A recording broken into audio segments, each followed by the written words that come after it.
Hello students, मेरा नाम है मशान और आप देख रहे हैं मेरा यूट्यूब चैनल। आज मैं आपके सामने पढ़ाने वाला हूँ वेक्टर डिफरेंशिएशन चैप्टर नंबर 5 को आज हम स्टार्ट कर रहे हैं। और आज मैं इसके अंदर आपको वो कॉन्सेप्ट्स बताऊंगा जो कि हमारे फुल चैप्टर के अंदर यूज़ होंगे और हमें क्या क्या इस्तेमाल करना है, कैसे कैसे इस्तेमाल करना है, क्या क्या चीज़ का क्या फार्मूला है, किस तरीके से हम चीज़ों को डिफ्रेंशिएट करेंगे, किस तरीके से हम डोमेन्स निकालेंगे, रेंजेस निकालेंगे और किस तरीके से कैलकुलेशन करेंगे। तो फटाफट से आइए सीखते हैं। बात करते हैं बेटा वेक्टर डिफरेंशिएशन। और आपको मालूम है बेटा वेक्टर क्या होता है। Vector is a directional quantity. Quantity has magnitude as well as direction is known as a vector quantity. तो बात करते हैं बेटा what is vector. Vector quantity के अंदर आप ये बात याद रखो कि आपका जो फंक्शन होगा ना यहाँ पे आर ऑफ टी कुछ इस तरीके से होगा बेटा। F of T I direction में, फिर जी ऑफ टी जे डायरेक्शन में, फिर एच ऑफ टी और कहाँ पे के डायरेक्शन में। तो बेटा ये आपका वेक्टर फंक्शन होता है।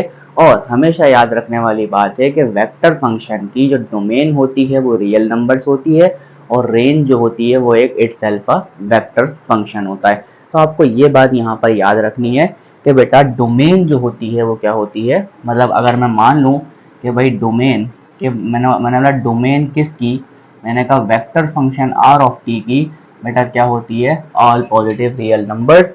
All positive negative real number सारे के सारे रियल नंबर्स होते हैं। और यहाँ पे जो उसकी रेंज होती है बेटा, range of the R of T होगी, range of R of T होगी वो बेसिकली क्या होगी, इटसेल्फ अ वेक्टर फंक्शन होगी। इटसेल्फ अ वेक्टर फंक्शन होगी, कोई भी एक वेक्टर फंक्शन आ सकता है। तो हम यहाँ लिमिट्स की बात भी करते हैं कि भाई देखो मान लो, अच्छा अगर मैं बोलता हूँ आपके पास F of T G of T और एच ऑफ टी की डोमेन्स के अंदर फर्क आता है, तो आप होल फंक्शन की डोमेन कैसे फाइंड करोगे। तो बेटा अगर आपसे कहा जाए बेटा डोमेन मतलब domain of R of T आपने फाइंड करनी है, तो आप ऐसे भी फाइंड करोगे। आप बोलोगे भाई domain of F of T intersection, फिर domain of G of T intersection and domain of H of T. मतलब आप जो है उन तीनों फंक्शंस की जो डोमेन आपस में होगी उन सबका इंटरसेक्शन मतलब कॉमन पॉइंट लोगे और आप बताओगे कि भाई मेरे जो आर ऑफ टी की जो डोमेन है वो क्या होनी चाहिए। और बेसिकली अगर आपके पास मैं रेंज की बात करूं तो यहाँ ज़रा गौर से देखना कि भाई मैंने बोला रेंज एक वेक्टर फंक्शन है, तो मैंने कहा एक काम करते हैं, मैंने कहा लिमिट, मैंने कहा T approaches to T nought, कोई भी मैं यहाँ पे लिमिट ले लेता हूँ टी नॉट, मैंने कहा आर ऑफ टी, ठीक है। तो मैंने कहा मुझे हर साइड पे लिमिट लेनी पड़ेगी, मैंने कहा limit T approaches to T naught, मैंने कहा F of T in I direction, फिर मैंने बोला भाई देखो limit T approaches to T naught, फिर मैंने कहा G of T in J direction, फिर मैंने कहा limit t approaches to t naught and direction of h of t with respect to k। तो अगर मैं आपसे बोलता हूं, मैंने कहा इनकी लिमिट्स के आंसर कुछ रियल नंबर्स आते हैं, मैंने कहा देखो t approaches to t naught, मैंने कहा r dash of t is basically nothing but इस मतलब इसकी f of t की लिमिट मान लो मेरे पास a आती है i डायरेक्शन, इसकी लिमिट b आती है और इसकी लिमिट c आती है। तो बेटा आप देख सकते हो कि आपको लिमिट निकालने पर एज अ रिजल्ट मतलब जो रेंज आपको मिलेगी वो क्या मिलेगी, इटसेल्फ अ वेक्टर फंक्शन मिलेगी। और आप इसके अंदर फंक्शन में कोई भी रियल वैल्यूज को पुट करके देखोगे, ठीक है ना। तो बेसिकली आप यहाँ से भी एनालाइज कर सकते हो कि आपका जो वेक्टर फंक्शन की जो रेंज होगी वो क्या होगी। तो यहाँ तक हमारे बात समझ में आती है। अब हम बात करते हैं कि हमारा जो वेक्टर फंक्शन होगा वो कंटिन्यूस कब होता है। तो मैं यहाँ आपको बताता चलूँ, मैंने कहा वेक्टर फंक्शन जो होगा आपका कंटिन्यूस कब होगा, आपका वेक्टर फंक्शन कंटिन्यूस कब होगा, जब आप बोलोगे बेटा limit t approaches to T nought r of t is nothing but equal to r of T nought. अगर इस तरीके से जैसे कि हमने पिछले फर्स्ट चैप्टर में पढ़ा था, हमने बोला था भाई limit x is approaches to x nought या फिर x is approaches to a f of x is equal to f of a, हमने ये बात पढ़ी थी बेटा फंक्शन के कंटिन्यूटी के लिए। तो सेम बात यहाँ पर है कि सेम बात अगर यहाँ पर हो जाए तो आपका वेक्टर फंक्शन क्या कहलाएगा, एक कंटिन्यूस वेक्टर फंक्शन कहलाता है, ठीक है। तो उम्मीद करता हूँ यहाँ तक आपको बात समझ में आ गई होगी कि वेक्टर फंक्शन की डोमेन कैसे निकालेंगे, वेक्टर फंक्शन की रेंज कैसे निकालते हैं और इसके ऑपरेशंस कैसे करेंगे और इसका वेक्टर फंक्शन कंटिन्यूस कब होता है। इसी तरीके से मैं बताता चलूं, अब हम थोड़ी सी और बात करते हैं आगे की तरफ। अगर आपसे कहा जाए, मान लो कि आपके पास limit t approaches to t naught है और यहाँ पर स्क्वायर ब्रैकेट्स का मतलब आप ऐसे समझोगे ये वेक्टर को रिप्रेजेंट कर रहे हैं। मैंने कहा इसके अंदर मैं एक फंक्शन लिखता हूँ, मैंने कहा f of t and g of t, ठीक है। ये दोनों फंक्शन आपस में डॉट प्रोडक्ट हो रहे हों, क्या हो रहे हों, डॉट प्रोडक्ट हो रहे हों या सिंपल मल्टीप्लीकेशन हो, जो भी हो सकता है, क्योंकि वेक्टर में दो प्रोडक्ट आपको यूज किए जाते हैं, एक डॉट प्रोडक्ट एक क्रॉस प्रोडक्ट, दो तरह के प्रोडक्ट होते हैं।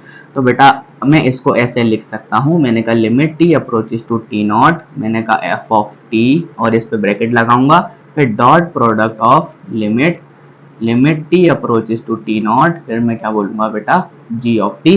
तो आप इसको इस तरीके से भी लिख सकते हो, कोई इश्यू नहीं आता, ठीक है। सिंपल है दैट बेटा। क्रॉस प्रोडक्ट में भी आप ऐसा कर सकते हो, मैंने कहा t approaches to t nought, मैंने कहा आपका फंक्शन लिखा हुआ है f of t cross product of g of t। तो बेटा ये भी कैसे लिखा जा सकता है, मैंने कहा limit t approaches to t nought और ये जाएगा आपके पास f ऑफ t और क्रॉस प्रोडक्ट में आप क्या लिखोगे बेटा, limit t approaches to t nought, मैंने कहा g ऑफ t। तो बेटा आप इसको ऐसे भी लिख सकते हो। और क्रॉस प्रोडक्ट हम सबको मालूम है कि कैसे फाइंड होता है, और डॉट प्रोडक्ट भी हम सबको मालूम है कैसे फाइंड किया जाता है। तो बेसिकली आपको मैं बताता चलूं कि अगर मान लो आपके पास कोई भी दो वेक्टर फंक्शंस हैं, उनका आपस में डॉट प्रोडक्ट किया जाता है, तो बेटा आपको पता होना चाहिए कि इसका फॉर्मूला होता है basically A B cos theta. अगर आपका थीटा जो है वो बेटा क्या है, अगर आपका थीटा जो है वो क्या है बेटा 360 है, तो सबसे पहली बात आपका रिजल्ट जो है वो ए बी आता है। तो बेसिकली फिजिक्स वाले कॉन्सेप्ट हो जाएंगे, वैसे कॉन्सेप्ट तो सेम ही रहते हैं हर जगह पे। ए बी कॉस थीटा हो सकता है अगर आपके पास क्या कहते हैं थीटा फाइंड करना हो तो। इसी तरीके से अगर आपसे बोला जाए बेटा ए क्रॉस बी, तो ए क्रॉस बी जो आपके पास होता है वो क्या होता है बेटा, A magnitude of A magnitude of B और आगे कितना आता है साइन थीटा। इस तरीके से यहाँ भी इन दोनों के मैग्नीट्यूड लिए जाते हैं, ठीक है। अच्छा मैग्नीट्यूड कैसे लेते हैं, मैंने कहा मान लो मुझे एक वेक्टर का मैग्नीट्यूड लेना है और मैं कहता हूँ वो थीन डायरेक्शन में, तो क्या बोलोगे X square plus Y square plus Z square, ऐसे कह सकते हो, ठीक है। तो ऐसा किया जा सकता है। अगर मैं इस फॉर्म में लेके दिखाऊं, मैंने कहा देखो आपने आर ऑफ टी का जो है वो मैग्नीट्यूड लेना है, तो आप कैसे लोगे, under radical F of T का square plus G of T का square plus H of T का स्क्वायर। आप इस तरीके से इसके मैग्नीट्यूड्स निकाल सकते हो।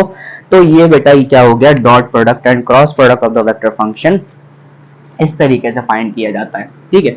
अच्छा क्रॉस प्रोडक्ट के लिए हमें एक और बात समझ में आनी चाहिए बेटा। क्रॉस प्रोडक्ट अगर आपके पास होता है ना ए क्रॉस बी, मान लो आपके पास कोई भी, मान लो मैं कहता हूँ दो वेक्टर फंक्शंस हैं जो कि मैं आपको लेके बताता हूँ। मैंने कहा मान लो आपके पास एक फंक्शन था A I plus B J plus C K और आपने उसका क्रॉस प्रोडक्ट लिया मैंने बोला Z I plus X J plus I, मतलब आई तो नहीं लेता, मैंने कहा मान लो आप सी भी ले चुका हूँ, मैंने कहा डी के, मैंने कहा ये दो वेक्टर फंक्शंस आपके पास हैं, आपने इसका क्रॉस प्रोडक्ट लिया। तो क्रॉस प्रोडक्ट लेने का फॉर्मूला आपको पता होना चाहिए बेटा, आई लिखोगे जे लिखोगे फिर के लिखोगे इस तरीके से और एक डिटर्मिनेंट बना लेते हो। याद है ना बेटा क्रॉस प्रोडक्ट कैसे कैलकुलेट करते हैं। बेटा यहाँ पे आपके पास फंक्शन आ जाएगा ए बी सी और यहाँ पे कितना आ जाएगा बेटा जेड एक्स और डी।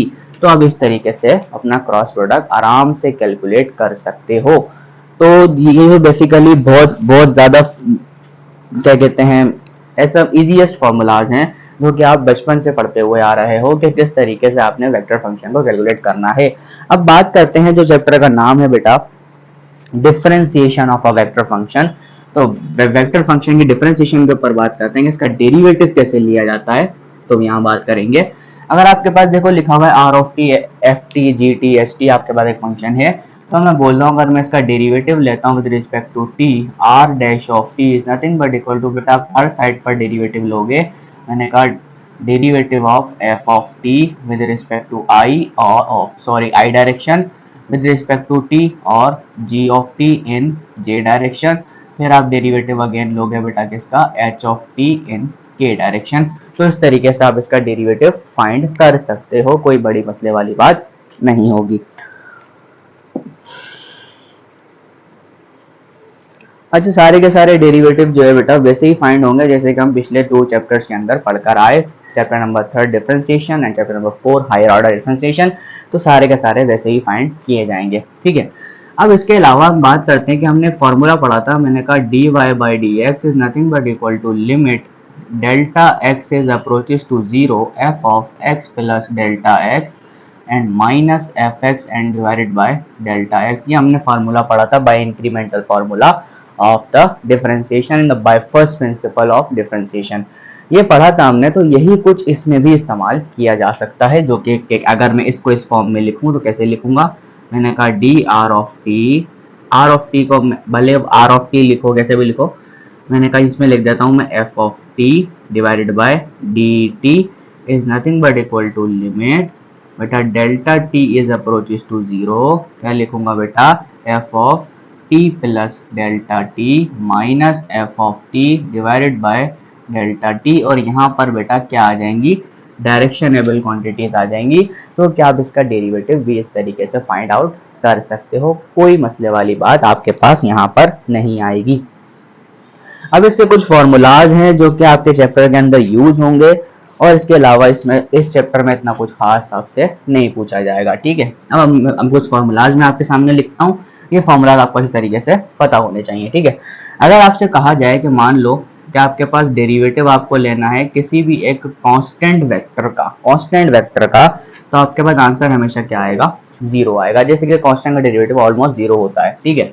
इसी तरीके से अगर आपसे कहा जाए कि आपने डेरिवेटिव लेना है किसी भी vector function f plus minus vector function g, vector function plus minus या वेक्टर फंक्शन g, तो आप इस तरीके से कैसे लिखोगे बेटा d बाई डी टी और vector function f plus minus फिर again d by D T और vector function of g G T, आप ऐसे लिख सकते हो।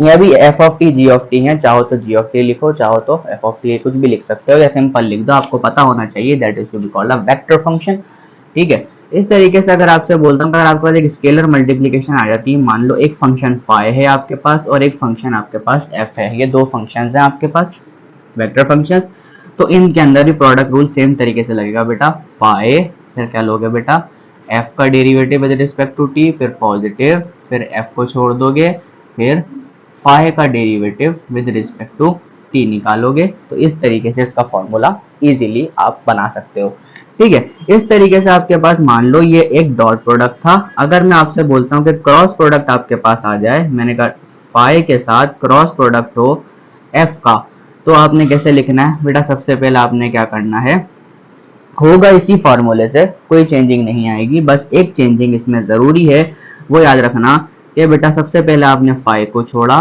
फिर आपने जो है वो क्रॉस प्रोडक्ट लेना है किसका, f के साथ विद रिस्पेक्ट टू t, फिर आपने प्लस लगाया, फिर आपने क्या करना है, फाई का डेरिवेटिव पहले लेना है, ये बात आपने याद रखनी है, और आपने जो है वो लास्ट में f से क्या करवाना है, क्रॉस प्रोडक्ट करवाना है। क्योंकि बेटा याद रखना वेक्टर फंक्शंस के अंदर a क्रॉस b का जो आंसर होता है वो b क्रॉस a के बराबर नहीं होता, ये बात याद रखिएगा।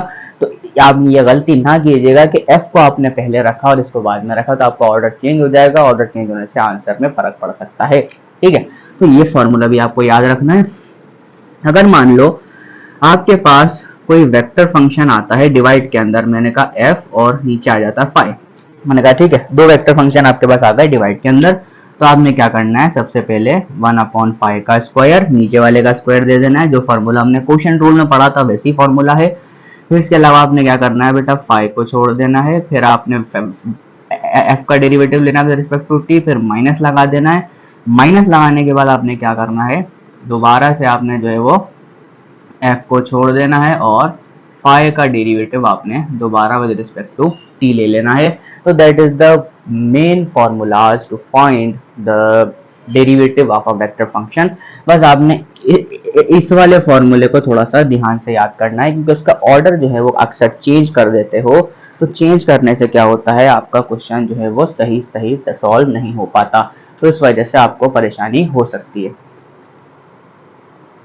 अगर आपको परेशानी नहीं होगी तो इसका मतलब ये है कि आपने फॉर्मूला सही इस्तेमाल किया है। तो फॉर्मूला सही इस्तेमाल करोगे तो आपको कोई टेंशन वैसे भी नहीं होने वाली। अब इसके बाद हम बात करते हैं कि पूरे चैप्टर में आपको यही कुछ चीज़ें हैं जो कि आपको अच्छी तरीके से पता होनी चाहिए, तो आप पूरी एक्सरसाइज या क्वेश्चन पूरे चैप्टर को सॉल्व कर पाओगे। ठीक है, अब हम बात करते हैं कि बेटा यूनिट वेक्टर कैसे निकाला जाता है। अगर आपसे बात की जाए कि यूनिट वेक्टर निकाल के बताओ बेटा, unit vector r of T is nothing but equal to, बेटा आपने उसी वेक्टर को उसी के मैग्नीट्यूड से क्या कर देना है, डिवाइड कर देना है, तो आपके पास क्या आ जाएगा, एक इसका यूनिट वेक्टर निकल कर आ जाएगा। और आपसे अक्सर पूछा जाता है कि बेटा इस चीज का मैग्नीट्यूड निकाल के बताओ, इस चीज का ये निकाल के बताओ। अगर आपसे कहा जाए देखो बेटा, अगर मैं बोलूं बेटा ए क्रॉस बी, इसका मैग्नीट्यूड निकालना है, तो सबसे पहले आप ए क्रॉस बी करोगे डिटरमिनेंट वाले मेथड से, फिर डिटरमिनेंट वाले मेथड से जो भी आंसर वेक्टर फंक्शन आएगा तो बेटा आप क्या करोगे, इसका मॉड लोगे, और मॉड मैंने अभी बताया आपको under radical x square y square z square कैसे भी आप निकाल सकते हो, कोई फर्क नहीं पड़ेगा। तो उम्मीद करता हूँ आपको ये सारी बातें जितनी भी मैंने अभी समझाई हैं वो सारी की सारी समझ में आई होंगी। छोटा सा चैप्टर है, इसको हम आहिस्ता आहिस्ता से फटाफट से जो है वो कैलकुलेट करके सारे के सारे एक्सरसाइजों को कंप्लीट करेंगे।